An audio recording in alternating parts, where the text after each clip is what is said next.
right, we'll open up for questions, guys. Whoever thinks they're best equipped to answer this, I think it might be Aaron, but you guys tell me.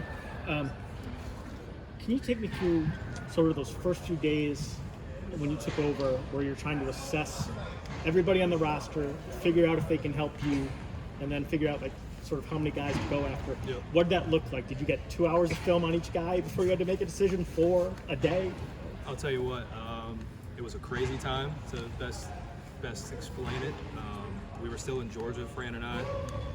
Had the SEC championship, was a week away, so he stayed to coach the SEC championship. So when he first got the job, we were buzzing as many players as we can. No specific amount of time spent on each player, but trying to watch as much film on like offensive unit, defensive unit as a whole, kind of get a grasp of the team. And then when we got here, watching bull practice was huge. It was a crazy time where everything was, a lot of fast moving parts and doing a lot in a little bit of time. So it was a crazy time, but looking back on it, it was fun. How, you guys have a much better eye, obviously, than we do. Like, how long does it take you to sort of look at film, look at a guy before you can sort of feel like you can tell? I think it's definitely different at the high school level than if you're evaluating a current college player. High school players, you're looking for traits, and those can at times jump off the screen immediately, or it could take quite a while. College players, you definitely need to spend some more time on it. It could be more scheme dependent and things of that nature. So more time in comparison to high school. How's it been just kind of rebuilding or strengthening the relationships with the high school coaches in the area with Fran coming and taking over? For whoever. It's always, that's always important. We pride ourselves on building genuine relationships. So that's with the players, the families, and the coaches.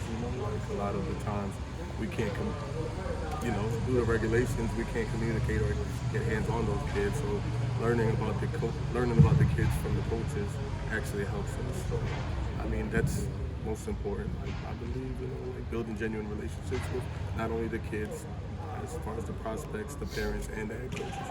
Did you guys find that those relationships were in a good place, or were you having to do kind of some reparations there? It's an introduction period, just like meeting anybody else, introducing who we are, showing our interests, and then just building from there, identifying the talent, and building a relationship from there to see if they're a fit for us compared to us being a fit for them. For anyone who'd like to answer this, as far as recruiting in Central and Upstate New York as well as in that 5-hour radius, just what you can say about the level of talent that you've seen in this area as well as in the 5-hour radius. I think there's a lot of talent here in the city of New York. After working down in the South, obviously it's a high level of talent down there, but there's a lot of diamonds to be uncovered up here and a lot of good quality football. So there's a lot of good talent up here for sure. I'd say a lot more than people notice.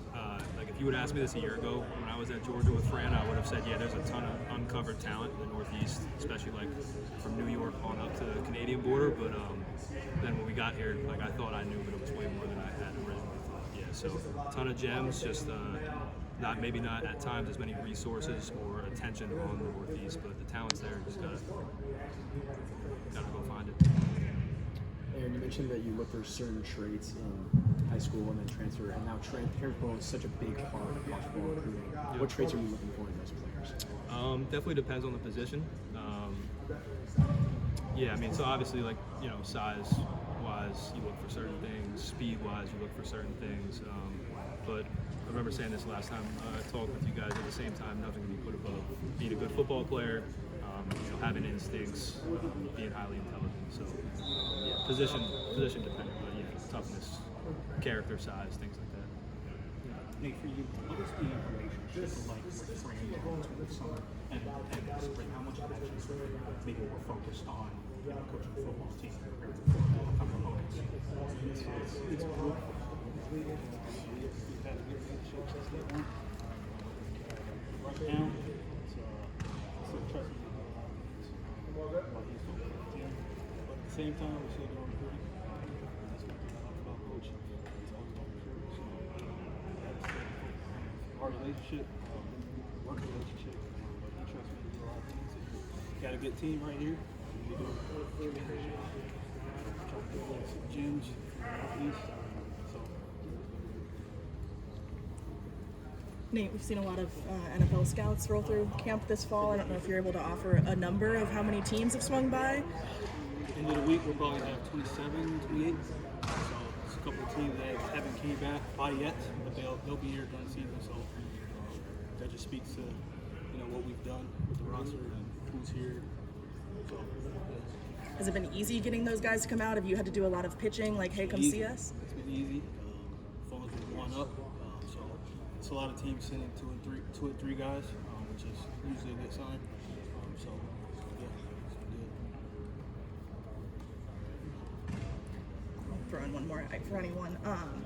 Verbal commitments nowadays, I think people have like varying stances on how seriously to take them, especially in fan bases. They don't want to get invested if a kid's going to drop out. I guess, like, when in a recruitment process, do you guys start to feel like you really have a kid who's verbally committed? Does it vary? Is it like not until signing day? Like, I guess, kind of what are the thoughts on that? I think for me, at the end of the day, like, you have to remember these are 16, 17-year-old kids that everyone is trying to grab at and tell them their own thing. So, it's really, you got to be, until you sign on that dotted line, it's you still have to build a relationship. You still have to recruit them. You still have to, make sure the relationships are there. You know what I mean? Because a kid that's still maturing, still growing up, and can be influential one way or the other. You know what I mean? But at the end of the day, you have to support them, in whatever they do, because that's what relationships are all about. When you talk about transfer portal and stuff like that, you can build a relationship with a kid. You can be one place one day and one place the next day. So you have to keep those strong ties and stuff like that. And they understand that these are kids and they're good kids, and they're going to make decisions on how they feel. Move forward. Wish them all the best either way.